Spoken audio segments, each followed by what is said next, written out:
Bonjour à tous et bienvenue dans cette nouvelle vidéo de représentation de réplique d'Onyx.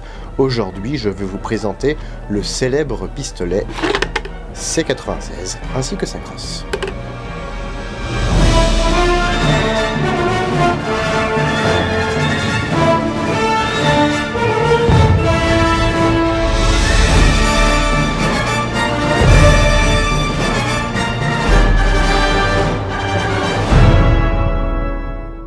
Avant de débuter cette vidéo, je dois préciser certains points.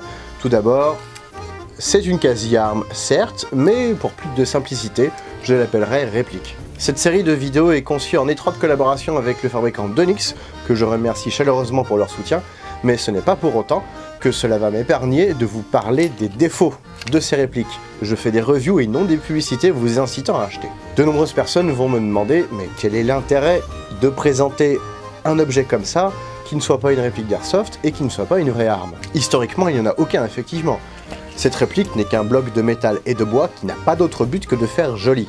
Mais lorsque tous nos gouvernements auront interdit les armes neutralisées en reconstitution, eh bien il ne restera que ces objets-là pour pouvoir montrer au public ce qu'étaient les années 40. Et avant, pour ce pistolet, évidemment. Alors, à qui est destiné ce type de réplique? Tout simplement aux collectionneurs qui veulent agrandir leur collection sans pour autant dépenser un poumon pour acheter une arme comme celle-ci. Ensuite, on peut retrouver également les accessoiristes pour le théâtre et le cinéma. Et enfin, pour les reconstitueurs qui veulent pratiquer leur loisir de manière sécurisée, vu que ce n'est absolument pas une arme ou une réplique d'Airsoft. Il sera toujours possible, bien sûr, d'utiliser des répliques d'Airsoft, mais je vous mets au défi de trouver une réplique d'Airsoft de C96 sur le marché. Pas confondre avec le M712. Alors d'Onyx, c'est quoi? d'Onyx est une entreprise espagnole née en 1967 qui est spécialisée dans la reproduction d'armes qui vont de l'Antiquité à 1982. Ils sont leaders sur le marché et sont exportateurs dans 40 pays différents. Et leur catalogue Seconde Guerre mondiale regroupe une quarantaine de références que vous pourrez retrouver sur leur site internet, dont le lien est dans la description de cette vidéo. Passons maintenant à la réplique du pistolet C96 proposée par d'Onyx. Il s'agit d'une réplique réalisée en zamac et en bois, qui pèse 1,12 kg et la crosse fait 400 grammes. Oui, je parle de crosse parce que je vous présente la version 1025 sur le catalogue d'Onyx, qui comporte une crosse, qui fait également holster pour le pistolet. Il existe plusieurs références pour ce pistolet, le 1024, M1024, 1024Q, 1024 et le 1025, ici présenté avec sa crosse. Les seules différences qu'il y a se retrouveront au niveau des plaquettes et d'autres détails dont je parlerai tout à l'heure. J'ai déjà présenté un paquet de M712. On peut retrouver le M712 KWC, on peut retrouver le M712 HFC, le M712 WE et ainsi que leurs dérivés en version Star Wars. Vous retrouverez également le lien de ces reviews dans la description de cette vidéo. Mais à aucun moment je n'ai présenté de vrai C96, candidat idéal pour faire une conversion du blaster de Han Solo pour l'épisode 4, 5, 6, puisque c'était un C96 qui était utilisé pour ces films. D'ailleurs, il existe des kits pour pouvoir convertir ce C96 en version DL44 de Han Solo. Mais j'avoue que ça m'intéresse pas pour le moment, j'ai déjà 2 DL44, je n'ai pas besoin d'avoir un troisième tout en sachant que des C96 je n'en ai pas. D'ailleurs j'en profite au moment où je tourne cette vidéo, le film Han Solo A Star Wars Story n'est toujours pas sorti. Par contre, le peu qu'on peut voir dans les bandes annonces au niveau du blaster, c'est qu'il ressemble étrangement à celui-ci. Vous trouvez pas? On dirait presque qu'ils ont pris exactement le même. Le DL44 de chez Armorer Works. C'est moi qui leur ai fait leur custom. Ah, ce serait tellement bon ça.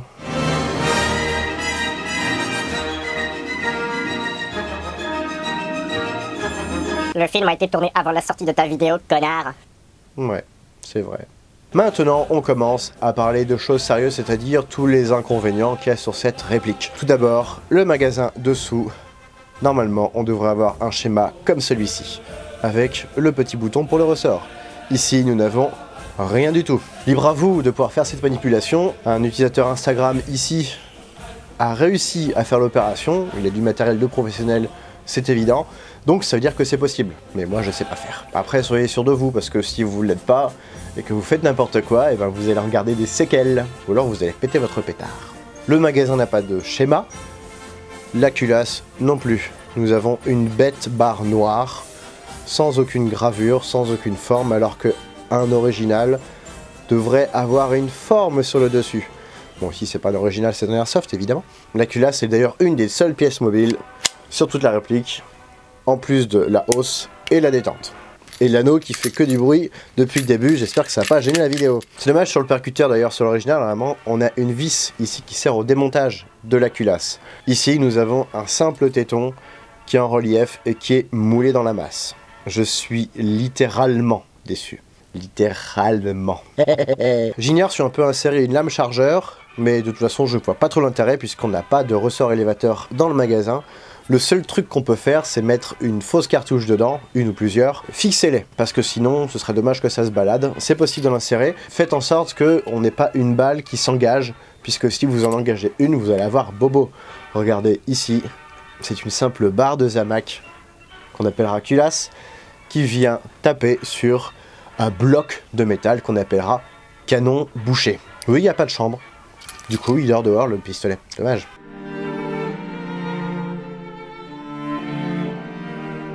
C'était nul. Mais par contre, du coup, vous pouvez évidemment fixer les cartouches à l'intérieur pour éviter que ça fasse un petit bruit de tirelire. D'ailleurs, si vous voulez voir ce qu'il y a dans ce pistolet, je vous invite à découvrir la vidéo en description du remontage proposé par Donix.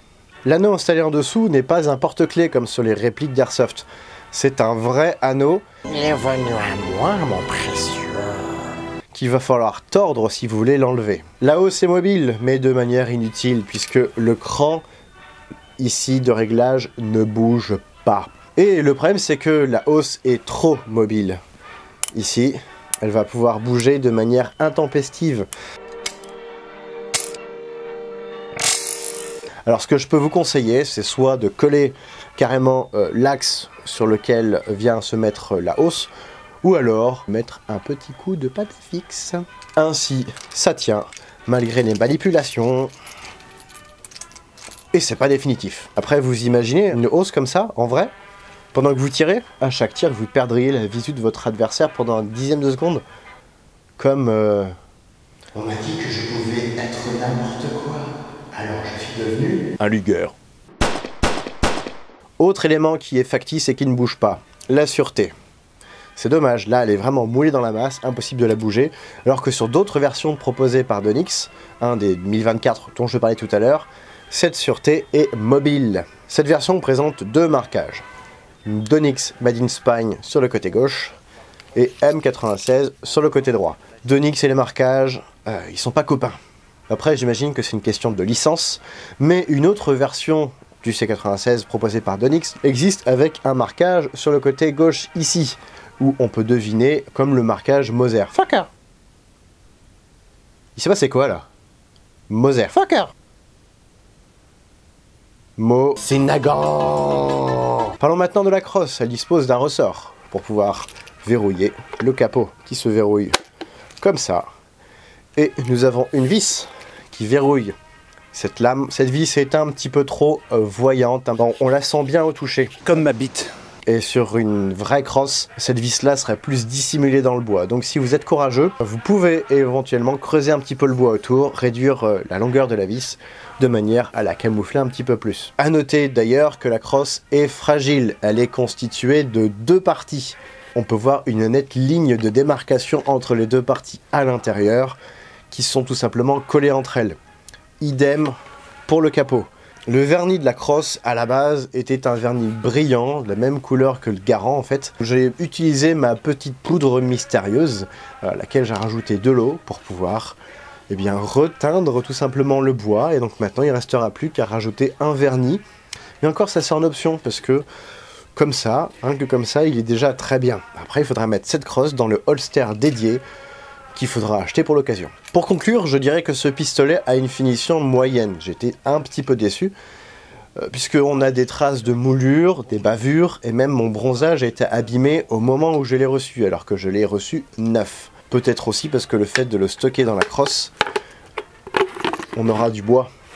Et le bois sur le métal, c'est le bois qui gagne. Mais ce n'est pas pour autant que je cracherai sur cette réplique, puisqu'elle a un rapport qualité-prix super intéressant. Au niveau du prix, on tourne à 80 € pour la version sans crosse et à environ 200 € pour la version avec crosse. Mais en tout cas, à choisir entre une réplique d'Airsoft et cette réplique-là en reconstitution, j'opterai plus facilement pour cette réplique-là, puisque elle est sécurisée. Aucun risque de se tromper de chargeur et d'engager un chargeur avec des billes et du gaz, alors qu'il y a du public autour. Et en plus, j'ai pas l'impression qu'il y ait beaucoup de véritables C96 en reconstitution, tellement ils sont rares. Voici ce qui conclut cette vidéo, j'espère qu'elle vous aura plu. Si c'est le cas, n'hésitez pas à lâcher un pouce bleu, à lâcher un commentaire, à vous abonner et à partager les vidéos, c'est très important. Merci encore à Donix pour son soutien, n'hésitez pas à aller visiter leur chaîne, le lien est dans la description. Vous pourrez découvrir des vidéos sur des répliques Donix, Seconde Guerre et autres. Puis moi je vous donne rendez-vous prochainement pour une nouvelle vidéo de présentation de répliques, Airsoft, de répliques Donix, d'uniforme ou de VIP.